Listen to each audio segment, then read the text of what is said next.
फिर नोमा यहाँ आई और नोमा और बॉस काजाक की 1-to-1 अलहदगी में मुलाकात हुई और दूसरे दिन बॉस काजाक और नोमा दोनों उस कार में बैठकर इमरान के फ्लैट पर पहुंचे। वहां बॉस काजाक के आदमी पहले से निगरानी कर रहे थे। उन्हें इत्तला मिल चुकी थी कि इस वक्त इमरान फ्लैट पर अकेला है।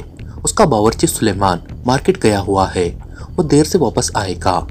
इसके बाद क्या हुआ ये आपको मालूम होगा, वरना मैं अंदाजे से बता सकता हूँ।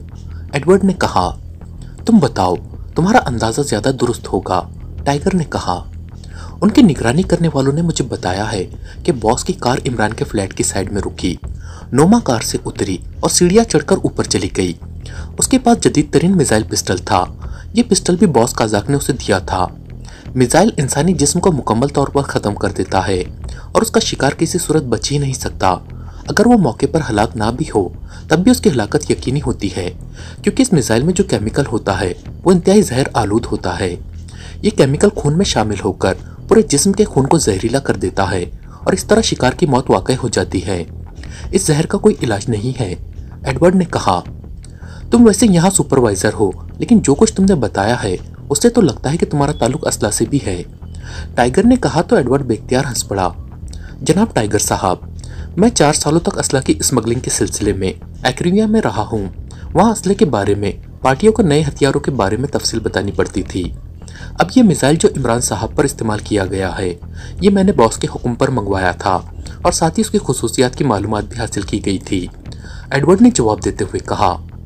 जो कुछ तुमने बताया है उसे कंफर्म कराओ तो मजीद रकम अभी दे दूंगा, वरना कंफर्मेशन के बाद मिलेगी, टाइगर ने कहा। आपने वादा किया है कि मेरा नाम सामने नहीं आएगा, एडवर्ड ने कहा। हाँ, इस बारे में कतई बेफिक्र रहो, टाइगर ने कहा। तुम जूस पियो, मैं अभी आ रहा हूँ, एडवर्ड ने कुर्सी से उठते हुए कहा और मुड़कर बैरूनी दरवाजे की तरफ बढ़ गया। टाइगर के चेहरे पर मसरत के तासुरात नजर आ रहे थे, क्योंकि एक लिहाज से सारा मंजर सामने आ गया था। फार्मूला, लेबोरेटरी की तबाही, इमरान पर होने वाला हमला और उसमें हिस्सा लेने वाले सब लोग सामने आ गए थे। जहां तक केमिकल जहर का ताल्लुक था, इससे इमरान को अल्लाह ताला ने जुज़ब के जरिए निजात दिला दी थी। अभी टाइगर यही बातें सोच रहा था कि दरवाजा खुला और एडवर्ड अंदर दाखिल हुआ। उसने दरवाजा बंद करके साइड दीवार पर मौजूद एक बटन प्रेस किया और फिर मुड़कर एक अलमारी खोली और उसमें से फोन रिकॉर्डर निकालकर उसने मेज पर रखा और फिर जेब से एक माइक्रोटेप निकालकर उसने उसे रिकॉर्डर में एडजस्ट करके रिकॉर्डर का बटन प्रेस कर दिया। चंद लम्हों बाद एक आवाज उभरी, हेलो, काजाक बोल रहा हूँ। टाइगर ये आवाज सुनकर चौंक पड़ा। वो कई बार काजाक से मिल चुका था, इसलिए वो उसकी आवाज पहचानता था। कर्नल जेम्स बोल रहा हूँ, एक और मर्दाना आवाज सुनाई दी और फिर उन दोनों के दरमियान बातचीत होने लगी। काजाक और कर्नल जेम्स के दरमियान होने वाली गुफ्तगू टाइगर सुन रहा था और इस गुफ्तगू से बात कंफर्म हो रही थी कि वो वारदात काजाक और नोमा ने मिलकर की है। बहुत शुक्रिया एडवर्ड, अब ये माइक्रोटेप मुझे दे दो और मुझे इजाजत दो। तुमने मेरी बेहद मदद की है, इसलिए तुम्हें डबल मुआवजा दे रहा हूँ, टाइगर ने कहा और जेब से एक चेक बुक निकालकर उसने एक चेक पर इंदराजात करके चेक को बुक से अलहदा करके एडवर्ड की तरफ बढ़ा दिया, जिसने माइक्रोटेप पहले ही रिकॉर्डर से निकालकर टाइगर की तरफ बढ़ा दी थी। और फिर चेक लेकर जब उसने देखा तो वो बेख्तियार उछल पड़ा। 10 लाख रुपए, इस कदर भारी रकम। एडवर्ड का लहजा बता रहा था कि उसे अपनी आंखों पर यकीन ना आ रहा था। दोस्तों के लिए जान भी हाजिर है, टाइगर ने उसके कंधे पर तबकी देते हुए कहा। मेरी भी आपके लिए जान हाजिर रहेगी, एडवर्ड ने कहा और इसके साथ ही आगे बढ़कर उसने दीवार पर नसब बटन प्रेस किया और फिर दरवाजा खोल दिया। ओके, टाइगर ने कहा और तेज तेज कदम उठाता हुआ क्लब के बैरूनी दरवाजे की तरफ बढ़ गया। जूलिया के फ्लैट में इस वक्त सीक्रेट सर्विस के तमाम मेंबर्स मौजूद थे।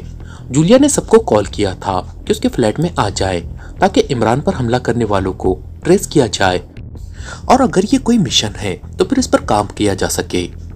मिस जूलिया, क्या आपने चीफ से इजाजत ले ली है? सफदर ने कहा। किस बात की इजाजत? जूलिया ने चाय पीते हुए चौंक कर पूछा। यही कि सीक्रेट सर्विस मिशन मुकम्मल करे, सफदर ने कहा। इमरान शदीद जख्मी है।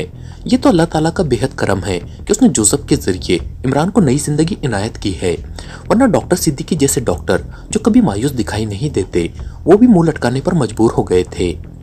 लेकिन पाकिस्ता सीक्रेट सर्विस पाकिस्ता की सलामती के खिलाफ होने वाली साजिश को बैठी देखती ही रहेगी। हमें बहरहाल काम करना है, जूलिया ने कहा। लेकिन मिशन क्या है और इसका इब्तिदाई सुराग कैसे मिल सकता है? सफदर ने कहा, ये तो मुझे मालूम नहीं है। मेरा ख्याल है कि पहले हम इमरान पर कातिलाना हमले करने वाले का सुराग लगाएं, तो मुझे यकीन है कि मिशन भी सामने आ जाएगा। जूलिया ने कहा, मेरा ख्याल है कि इमरान साहब का शागिर्द टाइगर इस पर काम कर रहा है और इमरान साहब ने न जाने उसकी कैसी ट्रेनिंग की है कि वो बाज़ औकात इमरान साहब से भी आगे बढ़ जाता है। अगर उससे रब्ता किया जाए तो हमें अंधेरे में रोशनी नहीं तो रोशनी के नन्हे नुक्ते नजर आने शुरू हो जाएंगे। इस बार खामोश बैठे कैप्टन शकील ने कहा, हाँ तुम दुरुस्त कह रहे हो, ठहरो मैं उससे रब्ता करता हूँ। सफदर ने कहा और उसके साथ ही उसने जेब से सेलफोन निकाला और उसे ऑन करके ऑपरेट करने लगा। टाइगर बोल रहा हूँ। राब्ता होते ही टाइगर की आवाज सुनाई दी क्योंकि सफदर ने लाउडन का बटन भी ऑन कर दिया था। सफदर बोल रहा हूँ टाइगर, कहाँ हो तुम इस वक्त? सफदर ने कहा, खैरियत तो है जनाब। टाइगर की आवाज और लहजे में इस कदर तड़प थी कि जैसे किसी ने उसके दिल में खंजर घोंप दिया हो। हाँ खैरियत है, परेशान होने की जरूरत नहीं है। सफदर ने उसकी कैफियत समझते हुए कहा, या अल्लाह तेरा शुक्र है, मैं तो घबरा गया था। मैं इस वक्त कार चला रहा हूँ और जौहर रोड पर हूँ, फरमाइए। टाइगर ने कहा, वो इमरान के साथियों को भी इमरान जैसा ही समझता था। तुम इमरान के होनहार शागिर्द हो और मुझे यकीन है कि तुम इमरान पर हमले वाले मामले पर जरूर काम कर रहे होगे और ज्यादा नहीं तो कुछ ना कुछ मालूमात तो हासिल कर चुके होगे। सफदर ने कहा, यह आपकी जरा नवाजी है जनाब, आपकी मेहरबानी कि आप मुझे ऐसा समझते हैं। अलबत्ता आपकी बात दुरुस्त है, मैंने तकरीबन मामला हल कर लिया है। आप कहाँ मौजूद हैं? टाइगर ने कहा तो हॉल कमरे में मौजूद तमाम अफराद बेइख्तियार चौंक पड़े। हम सब इस वक्त मिस जूलिया के फ्लैट पर मौजूद हैं। जौहर रोड तो यहाँ से करीब है, आ जाओ यहाँ ताकि इत्मीनान से बातचीत हो सके। सफदर ने कहा, ठीक है सफदर साहब, मैं आ रहा हूँ। टाइगर ने जवाब दिया तो सफदर ने मजीद कुछ कहे बगैर राब्ता ऑफ करके सेलफोन को जेब में डाल लिया। कमाल है, टाइगर कह रहा है कि उसने मामला हल कर लिया है और हम यहाँ बैठे सिर्फ मीटिंग ही कर रहे हैं। सिद्दीकी ने कहा, वो अंडरवर्ल्ड में रहता है और उसकी दोस्तियां उसे आगे बढ़ने में मदद देती हैं। फिर वो इमरान की तरह फुर्तीला भी है और जहां भी जाता है वहां जबर और दौलत चलती हो तो वो दौलत लगाने से भी दुरेक नहीं करता। सफदर ने जवाब दिया। फिर निस्फ घंटे बाद कॉलबेल की आवाज सुनाई दी तो सफदर दरवाजा खोलने के लिए उठा तो चौहान उसे बैठे रहने का इशारा करते हुए उठा और बैरूनी दरवाजे की तरफ बढ़ गया। चंद लम्हों बाद टाइगर और वो दोनों इकट्ठे वापस आए और टाइगर ने बड़े मुअद्दबाना अंदाज में सबको सलाम किया और सफदर के साथ खाली पड़ी हुई कुर्सी पर मुअद्दबाना अंदाज में बैठ गया। मैं तुम्हारे लिए चाय लाती हूँ, सालेहा ने उठते हुए कहा। Thank you. मैं चाय नहीं पिया करता, अगर आपने लाजमन कुछ पिलाना है तो जूस दे दें, टाइगर ने कहा तो सालेहा इस्बात में सर हिलाती हुई किचन की तरफ बढ़ गई जहाँ मौजूद रेफ्रिजरेटर में जूस के पैकेट मौजूद थे। तुम्हारा उस्ताद तो बहुत ज्यादा चाय पीता है, जूलिया ने कहा। उस्ताद जैसी कुव्वत बर्दाश्त मुझ में नहीं है मैडम, टाइगर ने जवाब दिया तो सब बेख्तियार हंस पड़े। उसी लम्हे सालेहा वापस आई, उसके हाथ में जूस का एक बड़ा पैकेट भी मौजूद था जिसमें स्ट्रॉ मौजूद था। हाँ अब बताओ क्या मालूमात मिली है और तुम कह रहे थे कि मामला हल हो गया है।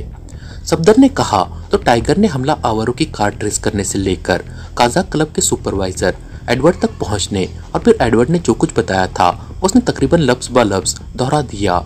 गुड, वेरी गुड टाइगर, तुम वाकई इमरान के शागिर्द हो, तुमने वाकई मामला हल कर दिया है, लेकिन इसे कंफर्म कैसे किया जाएगा?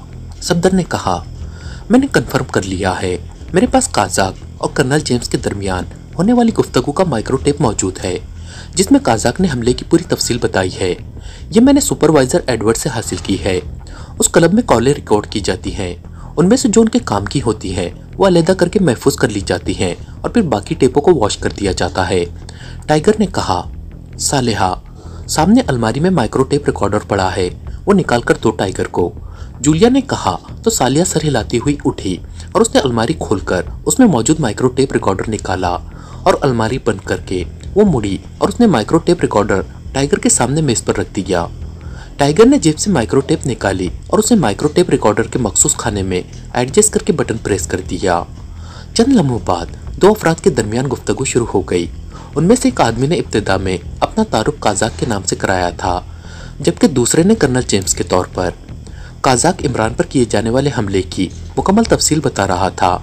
इमरान के साथ ही खामोश बैठे ये गुफ्तगू सुन रहे थे। फिर गुफ्तगू खत्म हुई तो टाइगर ने माइक्रोटेप रिकॉर्डर को ऑफ करके उसके मखसूस खाने में से माइक्रोटेप निकाल ली। ये टेप मुझे दो, मैं इसे चीफ को भिजवा दूंगी। जूलिया ने कहा तो टाइगर ने माइक्रो टेप जूलिया की तरफ बढ़ा दी। अब तुम बताओ कि तुमने काजा को क्यों जिंदा छोड़ा है? जूलिया ने खासे गुस्सीले लहजे में कहा। इसलिए कि मैं ऐसा इमरान साहब की इजाजत के बगैर नहीं कर सकता। वो अपनी जात पर होने वाले हमले का इंतकाम नहीं लिया करते। अगर मैं काजा को गोली मार दूं तो इमरान साहब मुझसे नाराज भी हो सकते हैं, और काजा कहीं भागा नहीं जा रहा।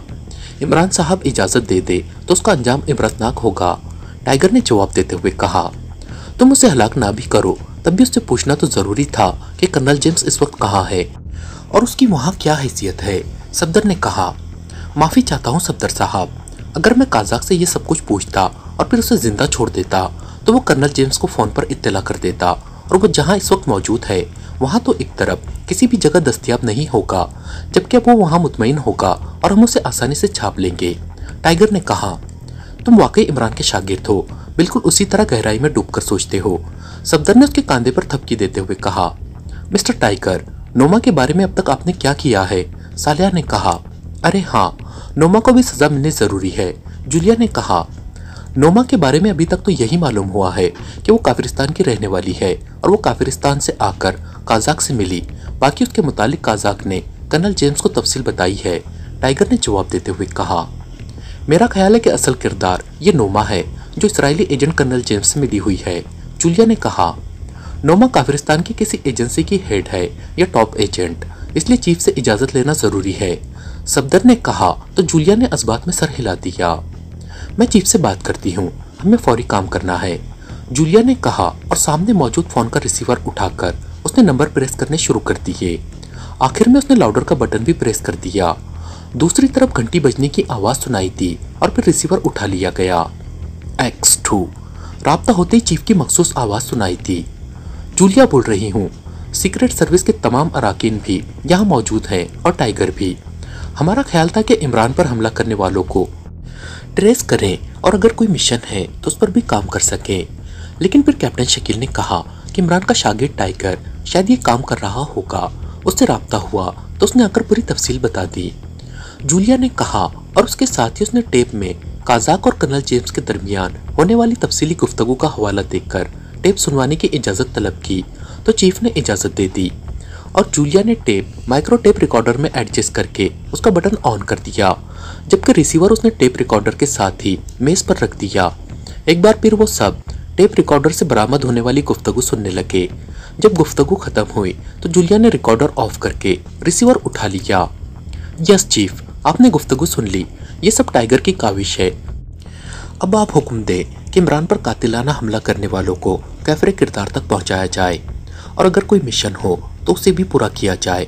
हम सब काम करने के लिए तैयार हैं। जूलिया ने कहा, कर्नल जेम्स नामी यहूदी एजेंट काफिरिस्तान की एजेंट नोमा के साथ मिलकर फार्मूला ले गया है, बल्कि लेबॉर्ट्री भी उन्होंने तबाह कर दी है, जिससे न सिर्फ लेबॉर्ट्री की इंतहाई कीमती मशीनरी तबाह हो गई है, बल्कि हमारे इंतहाई काबिल साइंसदान भी हलाक हो गए हैं। इसलिए न सिर्फ हमने फार्मूला वापस लाना है, बल्कि उस एजेंसी के हेडक्वार्टर का भी तुमने खात्मा करना है। लेकिन इस बार टीम की सरबराही इमरान की बजाय तुम्हें करना होगी। ये चूंकि इंतहाई तेज़ रफ्तार मिशन साबित होगा, इसलिए मेरी तरफ से इजाज़त है कि तुम सब मिलकर अपने में से किसी को सरबराह चुन लो। आत्मी फैसला जूलिया का होगा। अगर सरबराह चाहे तो टाइगर को भी साथ ले जा सकता है, लेकिन टाइगर चूंकि अपने तौर पर अलहदा खासी तेज़ रफ्तारी से काम करने का आदी है, इसलिए वो अलहदा काम करेगा। अलबत्ता वो जवाबदार तुम्हें होगा। चीफ ने कहा, यस चीफ, लेकिन हमें मालूमात तो हासिल करना पड़ेगी, फिर ये हम हरकत में आ सकते हैं। जूलिया ने कहा, टाइगर इमरान का शागिर्द होने की वजह से इमरान के अंदाज में काम करता है, इसलिए वो मालूमात के हुसूल में माविन साबित हो सकता है। जो मामला तय हो तुमने मुझे रिपोर्ट करनी है। दूसरी तरफ से चीफ ने कहा और इसके साथ ही राब्ता खत्म हो गया तो जूलिया ने रिसीवर रख दिया। लीडर कौन होगा तय कर लो, फिर आगे बात होगी। जूलिया ने कहा, तुम डिप्टी चीफ हो, जाहिर है तुम ही लीडर बन सकती हो। तनवीर ने कहा, नहीं, अगर ऐसा होता तो चीफ मुझे लीडर मुंतखब कर देता। इस मिशन की नौयत ऐसी है कि इसे तेज़ रफ्तारी से काम करने वाली टीम और लीडर चाहिए। जूलिया ने कहा, तो फिर तनवीर का इंतखाब कर लो, तमाम मामला तेज हो जाएंगे। सफदर ने मुस्कुराते हुए कहा, सॉरी, मैं खुद नहीं बनना चाहता लीडर, क्योंकि मेरी बात किसी ने माननी ही नहीं, क्योंकि मैं इंतकाम लेने का पहले कायल हूँ और मिशन मुकम्मल करने का बाद में। इमरान पर हमला यहूदी एजेंटों ने किया है, इसलिए पहले मैं इसराइल को तबाह करके इमरान पर हमले का इंतकाम लूंगा, फिर मिशन को देखूंगा। और चूंकि तुमने मेरी बात माननी ही नहीं, इसलिए बेहतर है कि मुझे नामजद ना करो। तनवीर ने बड़ी वजाहत से जवाब देते हुए कहा तो सब साथी बेख्तियार हंस पड़े। अगर आप मुझे इजाज़त दें तो मैं इस सिलसिले में बात करूं, टाइगर ने कहा। हाँ बोलो, जूलिया ने इस बात में सर हिलाते हुए कहा। मेरे ख्याल में सफदर साहब बेहतरीन इंतखाब है, टाइगर ने कहा तो सबके चेहरों पर मुस्कुराहट आ गई। अरे नहीं, कैप्टन शकील हम सबसे सीनियर है, सफदर ने कहा। मेरा वोट भी सफदर की तरफ है, कैप्टन शकील ने मुस्कुराते हुए कहा तो एक एक करके सबने सफदर की सरबराही के हक में वोट दे दिए।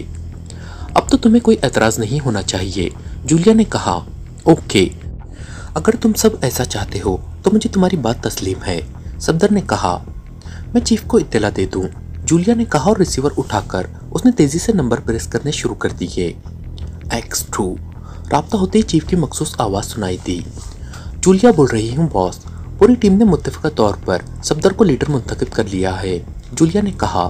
ओके, लेकिन मिशन इमरान पर हमले का इंतकाम लेना नहीं, बल्कि SS मिसाइल फार्मूले की वापसी और पाकिस्तान लेबॉर्ट्री की तबाही और साइंसदानों को हलाक करने वाले यहूदी और काफिरस्तानी एजेंटों का खात्मा है, X2 ने कहा। यस चीफ, आपके हुक्म की तामील होगी, जूलिया ने कहा और दूसरी तरफ से राब्ता खत्म होने पर उसने रिसीवर रख दिया। अब फिर मरहला मालूमात का है, सफदर ने कहा। आपको किस किस्म की मालूमात चाहिए, टाइगर ने कहा। यही कि लेबॉर्ट्री तबाह करने वाले कहाँ हैं, किस नाम से हैं और फार्मूला कहाँ है, फिर ही हम आगे बढ़ सकते हैं, सफदर ने कहा। ये मालूमात काफिरस्तानी एजेंट नोमा से मिल सकेंगी, टाइगर ने कहा तो सफदर के साथ साथ बाकी सारे साथी भी बेख्तियार चौंक पड़े। हम तो वाकई नोमा को नज़रअंदाज किए हुए थे, लेकिन नोमा का ताल्लुक वहाँ की किसी एजेंसी से है, इसलिए वहाँ जाकर हम अगर उस एजेंसी के चक्कर में फंस गए तो असल मिशन की तरफ ना बढ़ सकेंगे, सफदर ने कहा। काफिरिस्तान में चीफ का फॉरेन एजेंट नॉटॉन काफ़ी मुअस्सिर आदमी है, उससे रब्ता करो, शायद उसे मालूम हो, जूलिया ने कहा तो सफदर ने इस में सर हिलाया और रिसीवर उठाने के लिए हाथ बढ़ा दिया। पहले चीफ से इजाज़त ले लो, जूलिया ने कहा तो सफदर ने इस में सर हिला दिया। X2। राब्ता होते ही चीफ की मखसूस आवाज़ सुनाई दी। सफदर बोल रहा हूँ जनाब, हमें मिशन की तकमील के लिए मालूमात चाहिए और ये मालूमात नोमा से मिल सकती हैं। इस सिलसिले में सीक्रेट सर्विस का काफिरस्तानी फॉरेन एजेंट नॉटॉन मालूमात हासिल कर सकता है, इसलिए उससे बात करना चाहता हूँ, अगर आप इजाज़त दें, सफदर ने कहा। नोमा के बारे में मालूमात हासिल करने के अहकामात उसे दे दिए गए थे, लेकिन अभी तक उसकी रिपोर्ट नहीं आई। मैं उसे हुक्म दे देता हूँ कि वो जूलिया के फ्लैट के फ़ोन नंबर पर तुम्हें रिपोर्ट दे, चीफ ने जवाब दिया और इसके साथ ही राब्ता ख़त्म हो गया तो सफदर ने रिसीवर रख दिया। चीफ वाकई तेज़ रफ्तारी से काम करते हैं, हम सब नोमा के बारे में सोच रहे थे, जबकि चीफ उसके बारे में नॉटॉन को पहले ही हुक्म दे चुके हैं, सफदर ने कहा तो सबने इस बात में सर हिला दिए। थोड़ी देर बाद फ़ोन की घंटी बज उठी तो जूलिया ने हाथ बढ़ाकर रिसीवर उठा लिया। ये नंबर चूंकि जूलिया का था, इसलिए कॉल वही सुनती थी। यस, जूलिया बोल रही हूँ, जूलिया ने कहा। मैं काफिरिस्तान से नॉटॉन बोल रहा हूँ, जनाब सफदर साहब यहाँ मौजूद होंगे, दूसरी तरफ से नॉटॉन की मुअत्तबना आवाज़ सुनाई दी। ओके, बात करो, जूलिया ने कहा और रिसीवर सफदर की तरफ बढ़ा दिया। यस, सफदर बोल रहा हूँ, सफदर ने रिसीवर जूलिया से लेकर कान से लगाते हुए कहा, जबकि जूलिया ने लाउडर का बटन भी प्रेस कर दिया। नॉटॉन बोल रहा हूँ सफदर साहब, मुझे चीफ ने हुक्म दिया है कि मैं मिस जूलिया के नंबर पर आपसे रब्ता करूं। इमरान साहब जख्मी हो गए हैं, इसलिए अब आप उनकी जगह टीम के लीडर हैं, नॉटॉन ने कहा। इस तमहीद को रहने दो, हमें बताओ कि नोमा के बारे में मालूमात हासिल करने का जो हुक्म तुम्हें चीफ ने दिया था, इस बारे में क्या रिपोर्ट है, सफदर ने कहा। सर, नोमा काफिरिस्तान की एक नई एजेंसी ब्लैक रॉड की सुपर एजेंट भी थी और नंबर 2 भी थी। ब्लैक रॉड का चीफ कर्नल विशान था, फिर कर्नल विशान और नोमा एक इसराइली एजेंट कर्नल जेम्स के साथ मिलकर खुफिया पहाड़ी रास्तों से पाकिस्तान से मुलाका इलाके में गए और वहां उन्होंने खुफिया लेबॉर्ट्री से फार्मूला हासिल किया और लेबॉर्ट्री को तबाह कर दिया। ये सारा काम पाकिस्तान के एक साइंसदान डॉक्टर इकराम की गद्दारी की वजह से हुआ। बहरहाल मिशन मुकम्मल करने के बाद ये लोग उसी खुफिया रास्तों से वापस काफिरिस्तान आए, अलबत्ता रास्ते में डॉक्टर इकराम भी हलाक हो गया या कर दिया गया और कर्नल विशान के साथ भी यही सलूक किया गया। कर्नल विशान की मौत के बाद इसराइल के आला हुकाम की सिफारिश पर नोमा, जिसका पूरा नाम पूर्णिमा है, को ब्लैक रॉड की चीफ बना दिया गया और एजेंसी का नाम भी तब्दील करके ब्लैक एजेंसी रख दिया गया।